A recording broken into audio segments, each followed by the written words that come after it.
The views on a Breath of Fresh Air podcast reflects the parties involved, and we encourage you all to use it as a conversational tool that will lead to personal studies of your own. Hallelujah. Hallelujah. Hallelujah. Hallelujah. Welcome to a Breath of Fresh Air podcast. Here with your hosts, Earl Roberts and Nakhaz Gay. As a young person, Christianity can be so foggy, like smoke in the mirrors and so unclear. But we're here to bring you a breath of fresh air.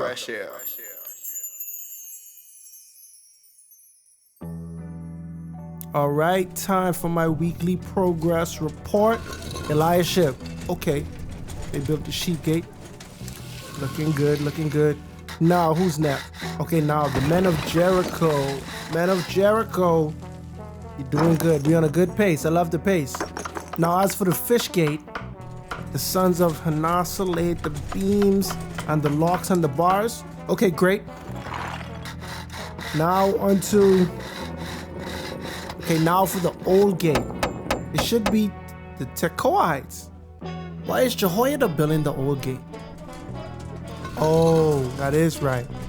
The nobles of the Tekoites, they did not want to cooperate in the war. God be with them. Anyhow, Jehoiada, Meshullam, great work. I see that the beams and the locks are up. You're doing great. I'd like to send my thanks to all of the men and the women, people that took time out of their daily job just to build this wall. It means a lot to me, and thank you that we are able to do this for the Lord.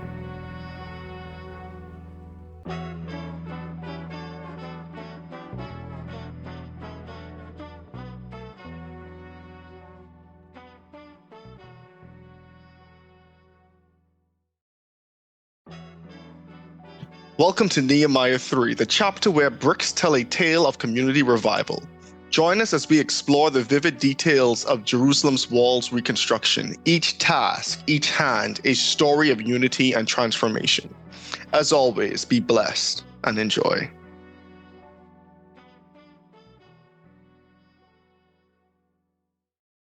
All right, welcome back to another episode of a Breath of Fresh Air podcast. Yes, we are wearing the same clothes as last week. The conversation was so good, we made it into its own episode, I'm sure, as you guys can tell. So, literally, we just ended that episode like a couple minutes ago. So, we are literally just going to hop into Nehemiah 3. Yep. So, hopefully, you guys enjoyed last week's episode. And this should have been what you got last week. But either way, it's right on time. So, like one of them pastas. Amen. So, catching up, last week we see how 2 weeks ago, we see how Nehemiah was a cupbearer, still in the Persian dynasty empire. He was cupbearer for King Artaxerxes. The book of Nehemiah happens about 15 to 20 years after Ezra ends, just to give you that timeline of when this is happening. But as we're going to see, Ezra is still around in Jerusalem during this time. But Nehemiah's whole thing was when he heard that the city was still in disrepair, more specifically, the city walls were in disrepair, he got super sad, super weak. We joked and said his belly broke down, but we see as soon as he heard the news, he got weak in the knees. He had to sit down, and he fasted and prayed for like 4 months, just seeing what God would do, seeing if God would give him some type of instruction. And he finally got the courage to go before the king after the king realized he was sad. And it was such a great offense because if you were sad around the king, you actually could be killed. But the king had compassion on Nehemiah. And we see how God was working through the whole story. His hand was also interwoven in it. And Nehemiah told the king what was on his heart. And the king said, "What do you need?" And Nehemiah told him what he needed. And the king said, "Okay, here you go. Go and repair the city walls." And so we ended last chapter with Nehemiah getting there. He got there. He didn't tell anyone why he was there. In the middle of the night, he actually went and he surveyed the walls, see the disrepair, looked at the gates, and they were in pretty bad shape. And we see some people like Sanballat I might be saying that name wrong, but they were already in opposition even when they saw Nehemiah pulled up. He hadn't told them what he was going to do, but he already saw like these people were looking at him kind of with a side eye. Haters. But yeah, haters everywhere we go. Anyway, but then we see at the end of Nehemiah chapter 2, he essentially told them, hey, yeah, I came back, and we're going to rebuild the wall and the city gates. We're going to have protection again. And so this is kind of where, this is where the story is picking up in Nehemiah 3. And full warning, Nehemiah 3 is reminiscent. I was telling Kazi before we started, it's reminiscent of those Exodus chapters where it's just a lot of people doing stuff. Yep. But even when I was reading it again this weekend, ready for the podcast, I was like, yo, this is some nice lessons interwoven in here. So hopefully the Holy Spirit's going to guide us. We're going to bring out some of these lessons, some of these points, and not make it as what is the word I'm looking for? I don't want to say boring, but yeah, Mundane. Yeah, mundane. That's the word that was escaping me. Not as mundane as it is just reading this. Yep. But here we go. Then Eliashib, the high priest, rose up with his brethren, the priests, and built the sheep gate. They consecrated it and hung its doors. They built it as far as the Tower of the 100, and they consecrated it. Then as far as the Tower of Hananel, next to Eliashib, the man of Jericho, built. And next to them, Sakor, the son of Imri, built. So for me, even like, it's just starting out. What I find interesting is the high priest himself is out here helping build a wall. Very true. And the reason why, at least I found it personally so remarkable, you know, some people say, don't be so heavenly minded, you ain't no earthly good. Mm-hmm. I feel like the high priest had a valid excuse as to why he, of all people, shouldn't be out here building a wall. That's true. Because this ain't like you building the temple where it's like this way you could be working. Exactly. Exactly. Yeah. What I found interesting is that the text starts off by saying they built the sheep gate and they consecrated it. Mm-hmm. Now I'm looking at some Bible definitions, right? Consecration, the devotion or setting apart of anything to the worship or service of God. The official ordaining of a person to be a pastor, priest, or missionary. Consecration is also God giving us glory and beauty. These are a few Google definitions. I just typed in consecration Bible definition, right? Mm-hmm. This is for your city. Now, obviously, this is the city of God type of situation. The holy city, the holy land. We even call that the Holy Land to this day. But they build this and they given this to God. Like this is not they're not seeing it as a secular thing that's happening, right? They see this as we building up the city for God and for the worship of God.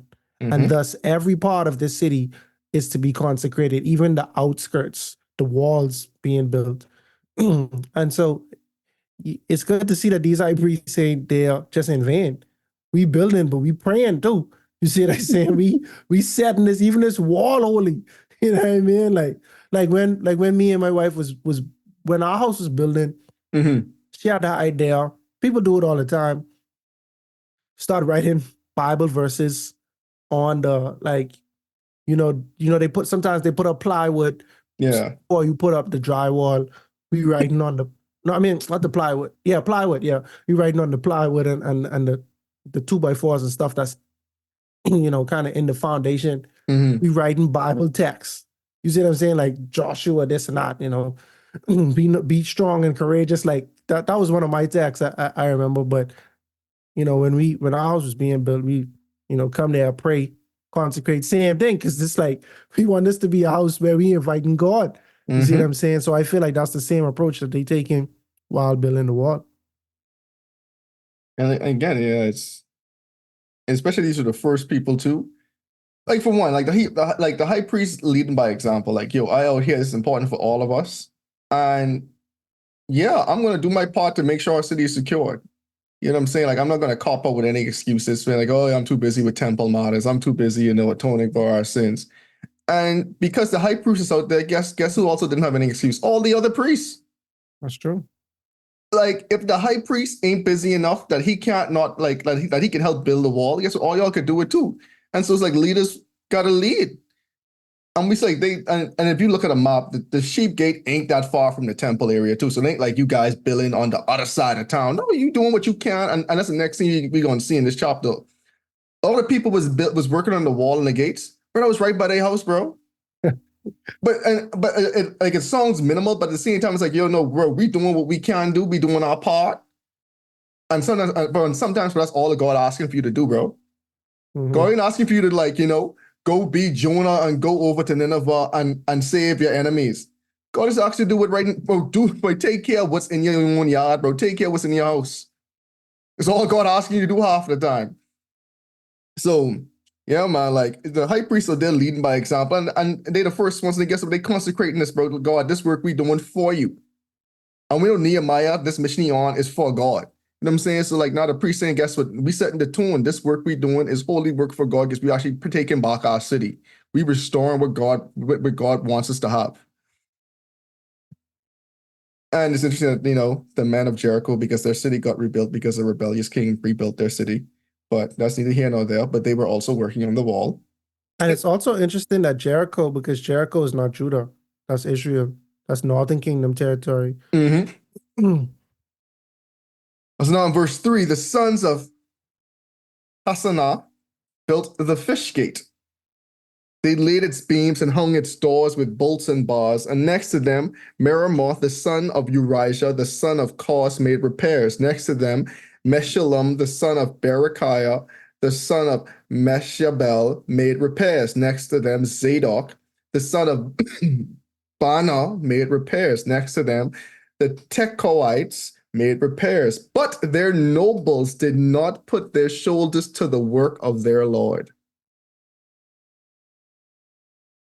Huh. So what do you think up with these nobles, man? I didn't really, I don't know. And I see, this is my thing. Mm-hmm. What is noble? Are we saying, I don't know, man. Because they had, their last king was Jehoiachin, Mm-hmm. I believe, was their last king. Were they still keeping up? I mean, I don't know, bro. You're not a king, but are you from the royal family still? Because they don't have a king anymore, and Mm-hmm.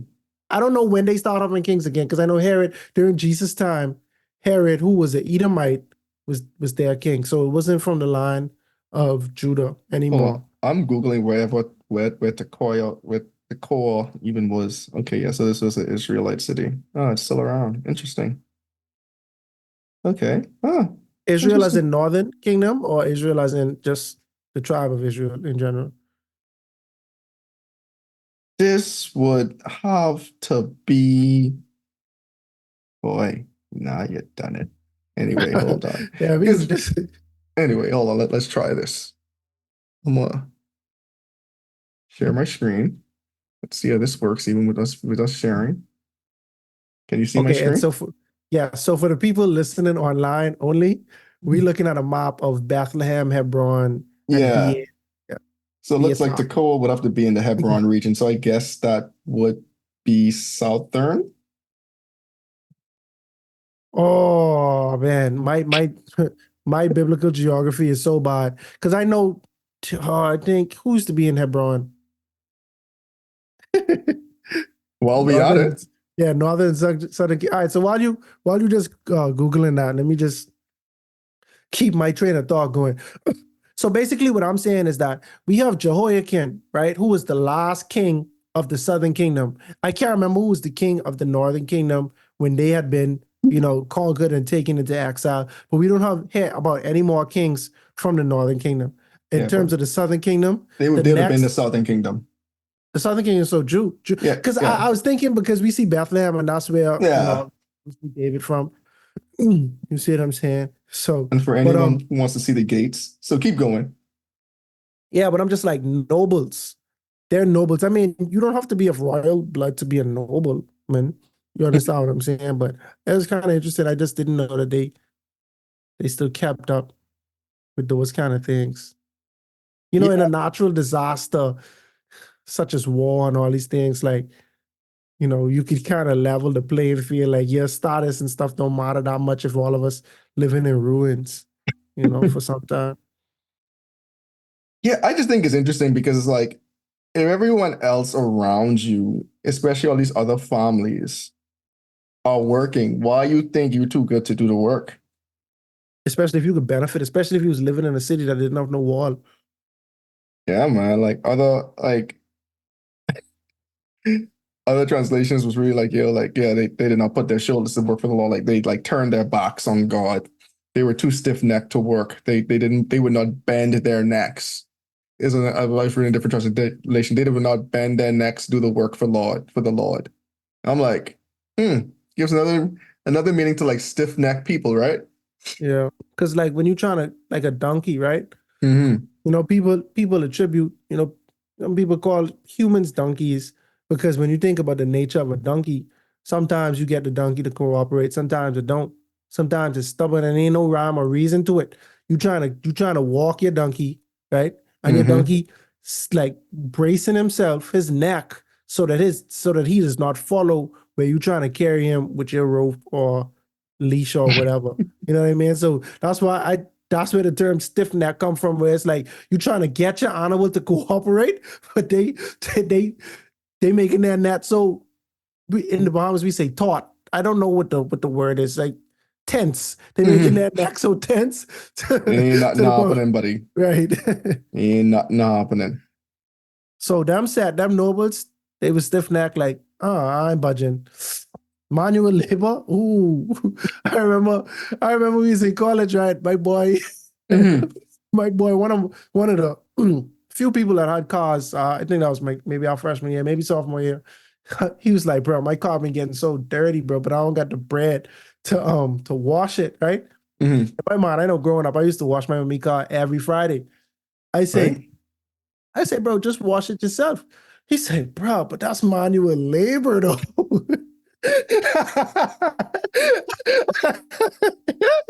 I said, bro, we live in two different worlds right now. I don't know what to tell you, bud. I don't know what to tell you no more, By the bro. sweat of your brow, you shall eat. I don't know, Real buddy. talk. You missed that Real part of the talk. Bible. That was funny. My boy say manual labor. All right, then you just drive around with your dirty car. Yeah, real talk. You better pray it rain or something. I know. Right? What a sick. All right.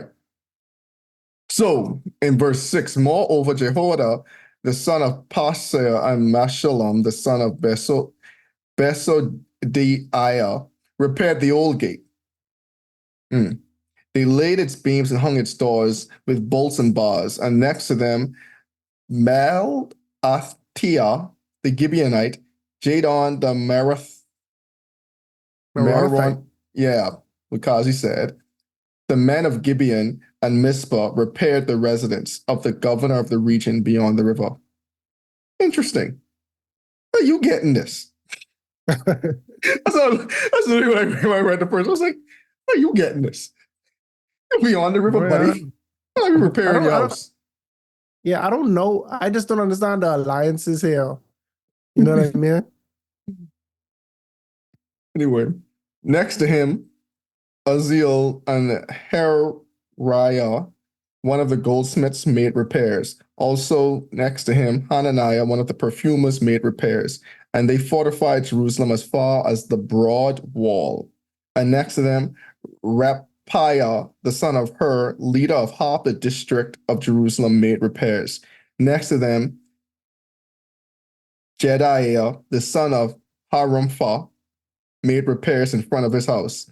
And next to him, Yitush, the son of Hanabah, Hajabniah, made repairs. So even going up, right? Again, you're seeing people who, bro, they ain't masons. No. They ain't stone workers. Bro, this guy is a goldsmith. This next guy is a perfumer. This next guy is a governor. Bro, but they all out here doing what they can, bro. That's how much this meant to them, and that's how much they wasn't making excuses, bro. I can literally say, bro, as a goldsmith, bro, what you want me to do working on the wall? You want me like make some ornaments for the wall? You want me to make it look pretty? I is a perfumer, bro. I is gather flowers and other barks and stuff and make oils that smell good. Real dog. That's like, go for it. That's like on the outer islands, bro, when they building their church, bro. And it's like the people in the church is be building the church, bro. Like you see, they say like you might have one or two people who are contractors that can delegate, but it's like we coming together and we building this church, you know? Exactly. But like again, these people they saying, okay, but we ain't making excuses. The work has to get done. We willing and able. And again, bro, like that's what God wants. God wants it, bro. Ain't about how qualified you are. Are you able and willing to follow my lead? And this is a tall task, bro. This is a tall task. But it's miles of wall, you know. Yeah, that's all I thinking. It's miles of wall, bro. And this ain't like, go for it. And make no mistake, bro. This ain't like today where you get the cinder block, right? And you got the instant cement. You just add water to it. Boy, you take my point right out my mouth, bro. You take my point right out my mouth. But my thing is, by this ain't no ready-made thing. But you gotta go find these rock and things. You gotta go find rocks, bro. Think about it, bro. Nehemiah last chapter asked for permission to go to the king's person in charge of the forest to get the lumber to build these gates. But y'all gotta go get this lumber from wherever it is. Cut these, because y'all getting trees. This is still blow my mind to this day. Y'all gotta get a saw and saw these things into actual beams. The hard way, bro. You know what I'm saying? They ain't got no gilded saw now, no diamond tip saw that moving fast, no bond, so you can just push it through and you cut the whole thing. No, bro, you have to fasten a piece of metal into a saw and then proceed to the hard way, bro, on multiple sides to get these beams. Bro, the broad gate was like 20 foot wide, bro. I mean, 20 feet wide. That's the thing, right? Like the area, like that area is a rocky area, like plenty rock, right? But you still gotta move it, bro. Like you might have an area that is rich in like large stones, right? We done build a wall for like 2 miles here, right? We gotta carry these stones a couple miles down the way, because over here only have a bunch of little stones, and we need both. You see what I'm saying? Like we gotta mix all that in. When I was in Dubai and they were showing me all the old architecture and stuff, bro, these stuff was mind-boggling to me, bro. Like how innovative, like, and I don't know, like how good people like were able to like engineer stuff and build stuff and just use their resources. I feel like in a lot of ways, because we have technology and we have advancements at our disposal, it doesn't allow us to tap into certain parts of our mind. You know what I'm saying? Like how they say, like necessity is the mother of creation. Like we don't have necessity for certain things anymore. I mean, it's more convenient for us, but we don't have the creative juices to make our lives easier, because in a lot of ways, people have already done that for us. Man, that's the truth. That is the truth. So now in verse 11, Malchijah, the son of Harim, and Hashab, the son of Pahath Moab, repaired another section, as well as the tower of the ovens. And next to him was Shallum, the son of Holohesh, leader of half the district of Jerusalem. Okay. So we have, both half districts represented. He and his daughters made repairs. I still love even his daughters, bro, young, old, woman, child, everyone working on this, bro. I like what the nobles. Yeah, except but it's too stiff neck. It's too bad. I had to kick them out the city. But again, it's you gotta come around, y'all. Hey, what? Wait, y'all in elephant? But Kazi, we going through this, bro. Everyone in their Grammy helping build this wall, bro. Yeah. They're making sure to emphasize, bro, it's not just singular person, bro. It's families coming together and building this wall, bro. Different people from walks of life, bro.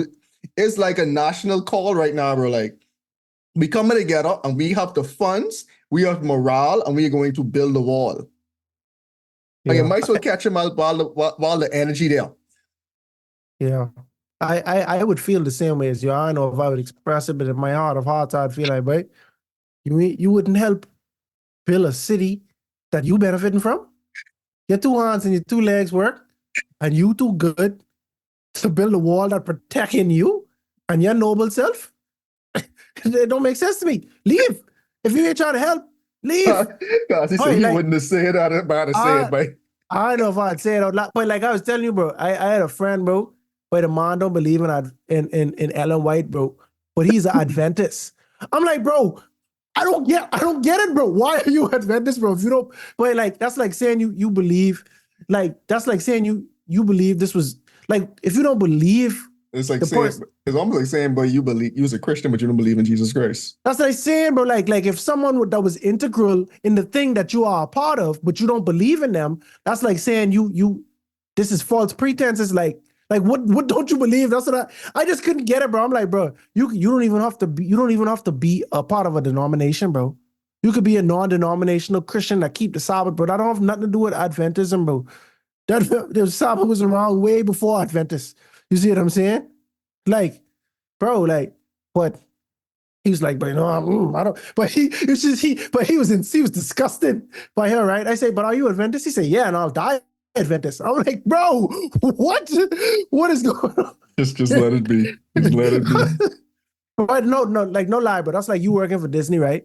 But you like do not believe in like Walt Disney, bro. Like not even, bro, because like you ain't getting paid to be Adventist, bro. Like I don't even know what the incentive is on his behalf, bro. But that was very fascinating to me. And I still can't articulate why that was so bizarre to me, but it ain't cool. Fuck them how this. These nobles do not want to build a wall, but they know they're going to benefit from it, but they just too good to help.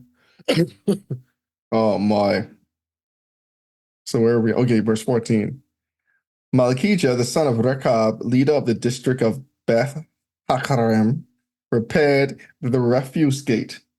What's the refuse gate? Oh, I guess that's the dung gate. He built it and hung its doors with its bolts and bars. Shalon, the son of Kol Hosheth, leader of the district of Mizpah, repaired the fountain gate. He built it, covered it, hung its doors with its bolts and bars, and repaired the wall of the pool of Shelah by the king's garden as far as the stairs that go down from the city of David. After him, Nehemiah, the son of Azbuk, leader of half the district of Beth Zor, made repairs as far as the place in front of the tombs of David, to the man-made pool, as far as the house of the mighty. I wonder what was in the house of the mighty. It just sounds epic. After him, the Levites, under Rehon, son of Bani, made repairs. Next to him, Hashabiah, leader of half the district of Kiliah, made repairs for his district. After him, their brethren under Bahvi, the son of Hanadad, leader of the other half of the district of Kiliah, made repairs.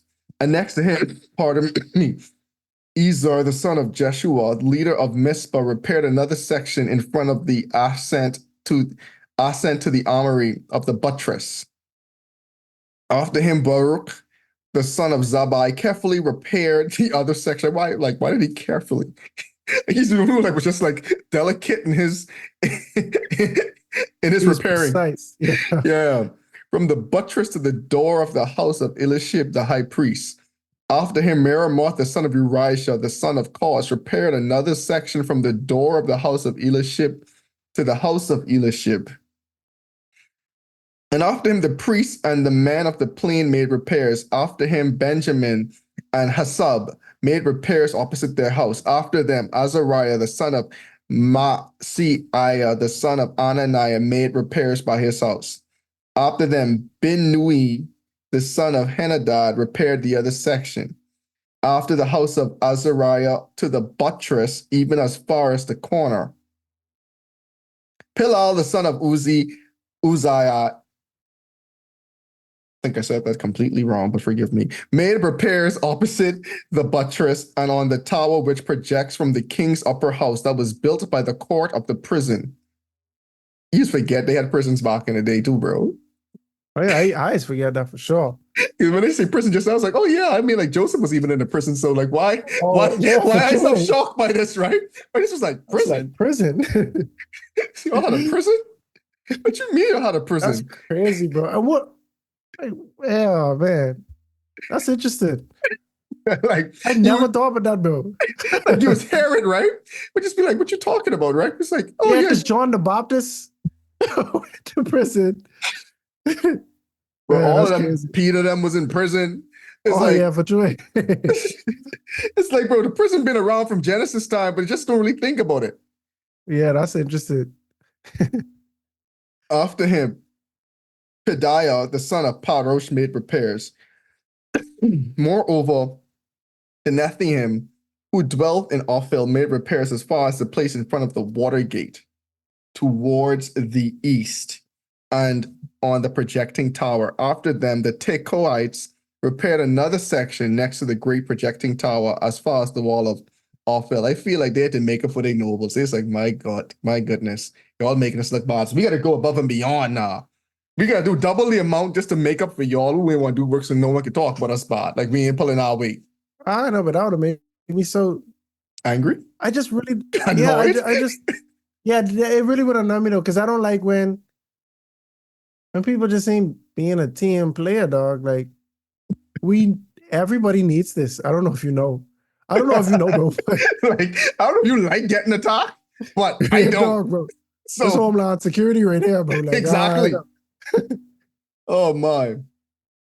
So beyond the horse gate, the priest made repairs, each in front of his own house. After them, Zadok, the son of Immer, made repairs in front of his own house. After him, Shemaiah, the son of Shechaniah, the keeper of the east gate, made repairs. After him, Hananiah, the son of Shemaliah, and Hanun, the sixth son of from Zalaph, repaired another section. After him, Meshullam, the son of Berechiah, made repairs in front of his own dwelling. After him, Malchijah, one of the goldsmiths, made repairs as far as the house of the Nethium and of the merchants in front of the Mithkap gate, and as far as the upper room at the corner, and between the upper room at the corner, and as far as the sheep gate, the goldsmith and the merchants made repairs. See how we seen like I have every go for it? no, I just gonna say I have a feeling the last wall probably looked better than the first one.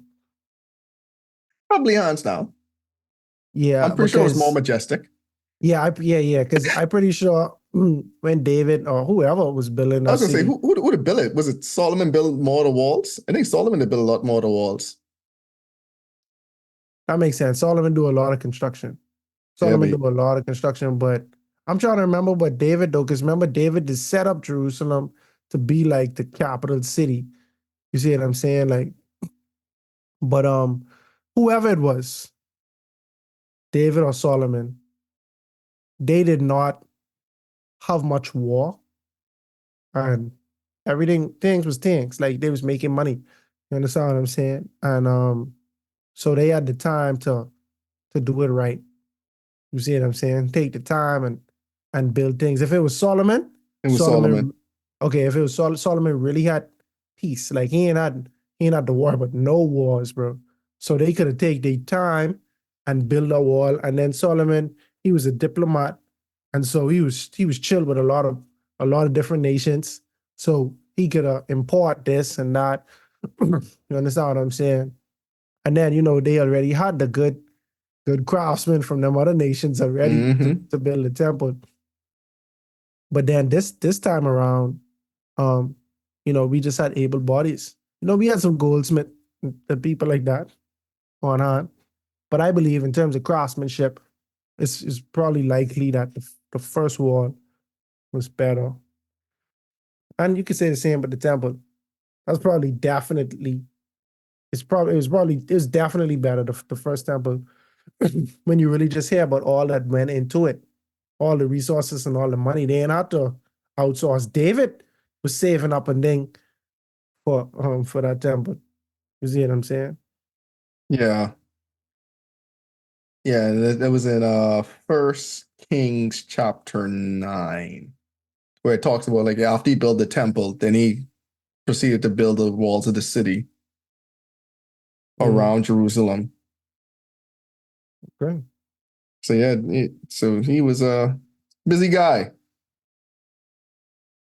But yeah, like I think one of the things that really stand out for me in this chapter was just the community aspect of it, and how even though people had valid excuses as to why they probably shouldn't have been the ones building the wall, no one really used that to their advantage except those nobles, right? The high priest was out there building. The Levites was out there building. The priests were out there building. The goldsmiths were out there building. The merchants. Women were out there. Women were out there building. You know what I'm saying? And then some people were like, again, some people was doing away from nails, but some people were saying, okay, you know what? Well, we can do what we can, bro. Realistically, we can repair the walls right next to our house or close to our house, close to our dwelling. That's the best we could do. But again, think about it, bro. Like, bro, this is miles and miles of wall, bro. Like, you doing that, helping us. You know what I'm saying? It helped us get to our end goal. You doing what you can. You being a willing servant, just taking care of what's in your household, getting us to where we want to be. And I'm sure God was appreciative of that. I'm sure Nehemiah was appreciative of that. You know what I'm saying? And that's the next thing I like about this chapter too. Like, we know Nehemiah came back, but he wasn't really focused in this third chapter at all. This third chapter was really just focused on, he set the plan in motion, but it showed how the community came together and did their part, bro. Yeah, like, and I looking at this diagram. When you look at the old wall cover more area. So like the new wall, you can see they probably do it closer to the actual city. Yeah. You see what I'm saying? And again, it's probably, and you gotta think about it too, bro. Population is less now. So now when we left with 3 million people, when we come back with 50,000, we don't need such an expansive wall no more because the city ain't as big no more. Right. And that's even more work for us. You see what I'm saying? Like, yeah, like, hey, this thing go with sense. Let's be practical about this. yeah, let's do what we can do. Exactly. But yeah, man, like, I feel like the chapter, even though it was a bit mundane, it's still some powerful lessons and just the cooperation, everyone coming together and accomplishing what God's plan for them. And it's funny. It's something that they want and need. It's something they probably even prayed for. God's making a way for them for them to happen, and they doing their part to make it a reality. And to me, it's like a reminder too. Like sometimes you pray for something and God give you the means, but now it's up to you to actually you didn't pray for it. You didn't have the faith for it, but now you have the faith to actually do the work to actually make it a reality. And man, I saw something this week, and we've all probably seen this before at some point. Like, man, sometimes, I gotta say this the right way, right? But sometimes you don't even need to pray no more because God already told you the answer. You just need to do the work. And right now they didn't pray for their protection, and now it's time to do the work. And I don't know why the nobles, his neck was stiff, but everyone else got the memo. We prayed for this. God, you making a means for it to happen. It's time for us to get out here and do the work. Nehemiah chapter 3 gave an account of all of the hands that participated in building the wall. We see men, women, people of all professions donated their time and their efforts to fortify their city. But while they worked so hard to build that wall up, there were others that were working to tear that wall down. But we'll talk more about that on the next episode of A Breath of Fresh Air. Tonight's episode included voice acting by your host, Nakhaz. Remember to go ahead and research on your own in order to get a more firm understanding of tonight's episode. And if you enjoyed it, make sure to like, subscribe, and share with your friends. You can follow us on social media at A Breath of Fresh Air Pod on Instagram and BOFAPOD on Twitter. Thanks everyone, and we'll see you next week.